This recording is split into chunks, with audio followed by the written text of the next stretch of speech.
বিগত রাজ্য সরকার সহযোগিতা করেনি। কেন্দ্রীয় সরকার জানিয়েছে চিনির মূল্য বৃদ্ধির ওপর নজর রাখা হচ্ছে, তবে এই দাম বৃদ্ধির সঙ্গে ইথানলের ব্যবহার বাড়ার কোনো সম্পর্ক নেই। বিচার বিভাগীয় পরিষেবার প্রতিযোগিতামূলক পরীক্ষায় বসার জন্য আইনদের স্নাতকদের 3 বছরের প্র্যাকটিসের শর্ত সুপ্রিম কোর্ট প্রত্যাহার করেছে। ভারত ও ব্রাজিল টেলিযোগাযোগ, তথ্য ও যোগাযোগ প্রযুক্তি ক্ষেত্রে সহযোগিতা গভীরতর করার লক্ষ্যে একটি সমঝোতা স্মারকে স্বাক্ষর করেছে। আজ জয়পুরে ব্রিক্সের যোগাযোগ মন্ত্রীদের সম্মেলনের ফাঁকে এই মৌ স্বাক্ষরিত হয়। BWF ব্যাডমিন্টন বিশ্ব চ্যাম্পিয়নশিপে ভারতের তৃষা জলি ও গায়ত্রী গোপীচাঁদ মহিলাদের ডাবলসের সেমিফাইনালে পৌঁছে এই মর্যাদাপূর্ণ টুর্নামেন্টে দেশের জন্য একটি পদক জয় নিশ্চিত করেছেন। আসছি বিস্তারিত খবরে। প্রধানমন্ত্রী নরেন্দ্র মোদী আজ নতুন দিল্লিতে 20টি মহাকাশ গবেষণা সংক্রান্ত স্টার্টআপ সংস্থার মুখ্য কার্যনির্বাহী আধিকারিক এবং প্রতিষ্ঠাতাদের সঙ্গে মত বিনিময় করেন। সাধারণ মানুষের জীবনযাত্রার মান উন্নয়নে মহাকাশ প্রযুক্তির আরও ব্যাপক প্রয়োগের উপর জোর দেন প্রধানমন্ত্রী।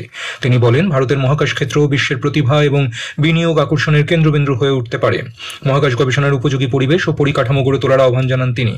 মহাকাশ শিল্পের সঙ্গে সমাজের উন্নয়নে অন্যান্য ক্ষেত্রগুলির আরও নিবিড় সহযোগিতার উপর গুরুত্ব দিয়ে তরুণ প্রজন্মের মধ্যে মহাকাশ সম্পর্কে কৌতূহল ও আগ্রহ গড়ে তুলতে প্রধানমন্ত্রী অটল টিঙ্কারিং ল্যাবগুলির মাধ্যমে সহযোগিতা আরও বাড়িয়ে তোলার পরামর্শ দেন। কেন্দ্রীয় স্বরাষ্ট্রমন্ত্রী অমিত শাহ আজ পশ্চিমবঙ্গের শিলিগুড়িতে সশস্ত্র সীমা বল SSBর সদর দপ্তরে বেশ কয়েকটি প্রকল্পের উদ্বোধন ও ভিত্তিপ্রস্তর স্থাপন করেছেন। অনুষ্ঠান শেষে কর্মীদের উদ্দেশ্যে ভাষণ দেওয়ার সময় শাহ উল্লেখ করেন যে SSBর আগের অনুষ্ঠানগুলিতে প্রাক্তন মুখ্যমন্ত্রীদের আমন্ত্রণ জানানো হলেও তাঁরা তাতে যোগ দেননি। তিনি বলেন, শুভেন্দু অধিকারী দায়িত্ব নেওয়ার পর থেকে সীমান্ত সুরক্ষার ক্ষেত্রে পূর্ণ সহযোগিতা পাওয়া যাচ্ছে। এমনকি আনুষ্ঠানিক নথিপত্র পৌঁছানোর আগেই টেলিফোনের মাধ্যমে বিভিন্ন কাজ সম্পন্ন করা হচ্ছে এবং প্রয়োজনীয় অবশিষ্ট 29 একর জমি হস্তান্তর করা হয়েছে। आज सुबह कुछ 29 एकड़ बाकी बचा है, तो बैठने के साथ ही उन्होंने कहा है 29 एकड़ का पैसा भेज दो, दूसरे ही दिन ऑर्डर हो जाएगा। मित्रों, ये तत्परता जो है वो भारतीय जनता पार्टी के मुख्यमंत्री नाते नहीं। मैं आज इस मंच से बंगाल की जनता का बहुत बहुत धन्यवाद करना चाहता हूं कि आपने एक राष्ट्रीय सुरक्षा को तरजीह देने वाली सरकार को चुनकर बिठाया। স্বরাষ্ট্রমন্ত্রী জানান, পশ্চিমবঙ্গের বিভিন্ন বিষয় নিয়ে বিস্তারিত আলোচনা হয়েছে। তিনি অভিযোগ করেন যে অনুপ্রবেশ রোধের জন্য মমতা বন্দ্যোপাধ্যায়কে বারবার অনুরোধ করা সত্ত্বেও এবং প্রতিশ্রুতি দেওয়া সত্ত্বেও জমি হস্তান্তর করা হয়নি। তিনি বাংলার জনগণের প্রতি কৃতজ্ঞতা প্রকাশ করেন। शुभेंदु जी मेरे मित्र हैं, मैं समझता हूं उनको मालूम है जब तक घुसपैठ नहीं रोकती ना पश्चिम बंगाल सुरक्षित रह सकता है ना भारत सुरक्षित। और घुसपैठ रोकने की पूर्व शर्त है कि सीमा को पूरा बना, सीमा पर बाढ़ को पूरा लगा दिया जाए। हम ममता बनर्जी के हाथ पैर जोड़कर थक गए, मगर हमें भूमि नहीं दी। এই অনুষ্ঠানে SSBর বেশ কয়েকটি ক্যাম্পের ভিত্তিপ্রস্তর স্থাপন করা হয়, যার আওতায় প্রায় 189 কোটি টাকার কাজ অন্তর্ভুক্ত রয়েছে। স্বরাষ্ট্রমন্ত্রী বলেন, কেন্দ্রে বিজেপি সরকার ক্ষমতায় আসার পর থেকেই সীমান্ত সুরক্ষায় নিয়োজিত কর্মীদের কল্যাণের বিষয়টিকে সর্বোচ্চ অগ্রাধিকার দেওয়া হচ্ছে। তিনি উল্লেখ করেন যে নেপাল ও ভুটানের মতো দেশের সঙ্গে উন্মুক্ত সীমান্ত পাহারার মতো কঠিন দায়িত্ব SSB পালন করছে এবং এটি অন্যতম দুরূহ একটি কর্তব্য। এছাড়া শিলিগুড়ি করিডোরের গুরুত্ব অনুধাবন করে কেন্দ্রীয় সরকার ওই অঞ্চলে নজরদারি ব্যবস্থা জোরদার করেছে বলেও তিনি জানান। কেন্দ্রীয় স্বরাষ্ট্রমন্ত্রী অমিত শাহ আজ পশ্চিমবঙ্গের শিলিগুড়িতে 3টি নতুন ফৌজদারি আইনের উপর আয়োজিত ন্যায় সংহিতা প্রদর্শনীর উদ্বোধন করেন। অনুষ্ঠানের সূচনা করে শ্রী শাহ বলেন, অনুপ্রবেশকারীদের চিহ্নিত করে ভারত থেকে বিতাড়িত করা হবে। তিনি উল্লেখ করেন যে এর আগে তৃণমূল কংগ্রেসের পরিচালনাধীন পশ্চিমবঙ্গ সরকার রাজ্যে এই ফৌজদারি আইনগুলি বাস্তবায়নের ক্ষেত্রে সহযোগিতা করেনি। বর্তমানে বিজেপির নেতৃত্বাধীন নতুন রাজ্য সরকারের আমলে সেখানে আইনের শাসন প্রতিষ্ঠিত হয়েছে। এর পাশাপাশি তিনি বিধাননগর পুলিশ কমিশনারেটে অফিসের একটি নতুন ভবন ও উত্তরবঙ্গ মেডিকেল কলেজ ও হাসপাতালে উত্তরবঙ্গের প্রথম 20 শয্যা বিশিষ্ট মাদকাসক্তি নিরাময় কেন্দ্রের উদ্বোধন করেন। উপস্থিত ছিলেন পশ্চিমবঙ্গের মুখ্যমন্ত্রী শুভেন্দু অধিকারী। মিশন শক্তির সম্বল প্রকল্পের আওতায় ওয়ান স্টপ সেন্টার, মহিলা হেল্পলাইন, বেটি বাঁচাও বেটি পড়াও এবং নারী আদালত রয়েছে এবং 2022 সালের 1 এপ্রিলে চালু হওয়া সংকল্প hub for empowerment of women এই উদ্যোগ জাতীয়, রাজ্য এবং জেলা স্তরে মহিলাদের জন্য বিভিন্ন সরকারি প্রকল্প ও পরিষেবা সম্পর্কে তথ্য পৌঁছে দেওয়ার ক্ষেত্রে একক জানলা হিসেবে কাজ করছে বলে কেন্দ্রীয় মহিলা ও শিশু উন্নয়ন মন্ত্রী অন্নপূর্ণা দেবী জানিয়েছেন। বর্তমানে দেশে 36টি রাজ্য হাব এবং 765টি জেলা হাব কার্যকর রয়েছে বলেও তিনি জানান। কলকাতায় আজ মহিলা ও শিশু উন্নয়ন মন্ত্রকের সংসদীয় পরামর্শদাতা কমিটির বৈঠকে সভাপতিত্ব করেন কেন্দ্রীয় মহিলা ও শিশু উন্নয়ন মন্ত্রী। বৈঠকে মিশন শক্তির 3টি গুরুত্বপূর্ণ কর্মসূচি, ওয়ান স্টপ সেন্টার, প্রধানমন্ত্রী মাতৃবন্দনা যোজনা এবং সংকল্প hub for empowerment of women নিয়ে বিস্তারিত আলোচনা হয়। কেন্দ্রীয় শিল্প ও বাণিজ্য মন্ত্রী পীযূষ গোয়েল সিঙ্গাপুর সহ এশিয়ার বিভিন্ন দেশের মধ্যে বাণিজ্যিক সহযোগিতার উপর জোর দিয়েছেন। ভারত সিঙ্গাপুর ব্যবসায়িক মঞ্চের এক বাণিজ্যিক শিক্ষা প্রতিষ্ঠানের অনুষ্ঠানে অংশ নিয়ে শ্রী গোয়েল ভারতের আর্থিক বৃদ্ধির দ্রুত গতি, বিনিয়োগের সুযোগ সুবিধা এবং সরকারের সহজে ব্যবসার বিভিন্ন উদ্যোগের কথা তুলে ধরেন। এর আগে তিনি সিঙ্গাপুরের বিদেশ ও ও শিল্প বাণিজ্য দপ্তরের প্রতিমন্ত্রী জ্ঞান সি ও হুয়ানের সঙ্গে সাক্ষাৎ করেন। অন্যদিকে তিনি সিঙ্গাপুর ভিত্তিক এক লগ্নি গোষ্ঠীর প্রধানের সঙ্গে বিভিন্ন বিষয়ে কথা বলেন। এছাড়াও তিনি ভারত সিঙ্গাপুর চতুর্থ গোলটেবিল বৈঠকেও অংশ নেন। স্বাস্থ্য ও পরিবার কল্যাণ মন্ত্রী জেপি নাড্ডা আজ দেশে H1N1 ইনফ্লুয়েঞ্জা সংক্রান্ত বর্তমান পরিস্থিতি ও প্রস্তুতির বিষয়টি পর্যালোচনা করেছেন।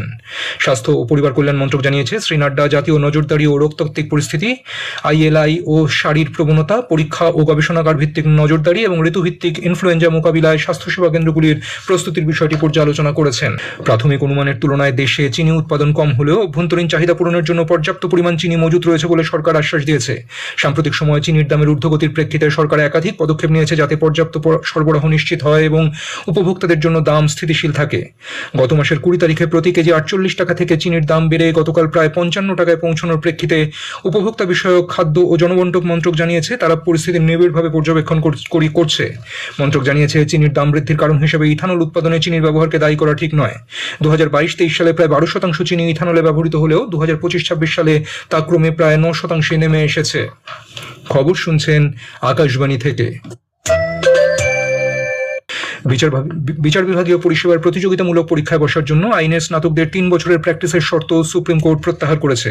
ভারতের প্রধান বিচারপতি সূর্যকান্ত, বিচারপতি এজি মাসি ও বিচারপতি কে বিনোদ চন্দ্রনের ডিভিশন বেঞ্চ আজ 2025-এর মে মাসে সর্বোচ্চ আদালতের এক রায় সংশোধন করে প্র্যাকটিসের সময়সীমা 1 বছর করেছেন। তবে 2025-এর মে থেকে 2027-এর 31শে মার্চ পর্যন্ত যেসব পরীক্ষার বিজ্ঞপ্তি জারি করা হয়েছে, আইনের স্নাতকেরা তাতে বসার সুযোগ পাবেন। ভারত ও ব্রাজিল টেলিযোগাযোগ, তথ্য এবং যোগাযোগ প্রযুক্তি ক্ষেত্রে সহযোগিতা গভীরতর করার লক্ষ্যে একটি সমঝোতা স্মারকে স্বাক্ষর করেছে। আজ জয়পুরে ব্রিক্সের যোগাযোগ মন্ত্রীদের সম্মেলনের ফাঁকে এই মৌ স্বাক্ষরিত হয়।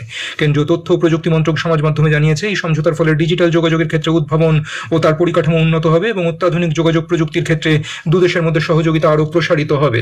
সরকার আজ ফের জানিয়েছে, ভারতীয় নাবিকদের কল্যাণ ও নিরাপত্তা দেশের কাছে অত্যন্ত অগ্রাধিকারের বিষয়। নতুন দিল্লিতে সংবাদ মাধ্যমকে ব্রিফ করার সময় বিদেশ মন্ত্রকের মুখপাত্র রণধীর জয়সওয়াল বলেন, পশ্চিম এশিয়ার বর্তমান পরিস্থিতির ওপর ভারত নিবিড় নজর রাখছে।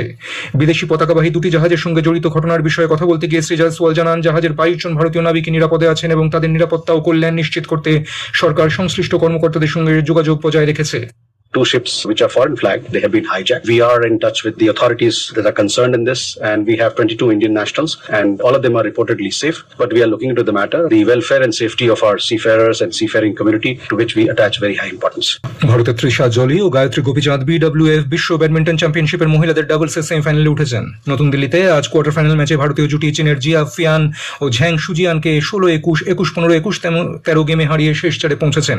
এদিকে BWF বিশ্ব ব্যাডমিন্টন চ্যাম্পিয়নশিপের পুরুষদের ডাবলস কোয়ার্টার ফাইনালে সাত্বিক সাইরাজ, রাঙ্কি রেড্ডি ও চিরাগ শেট্টির জুটি চীনের কে লিয়াং ও সি ইউং এর কাছে স্ট্রেট সেটে 21-18, 21-9 গেমে হেরে গিয়েছেন। শেষ করার আগে খবরের বিশেষ কিছু অংশ আরেকবার।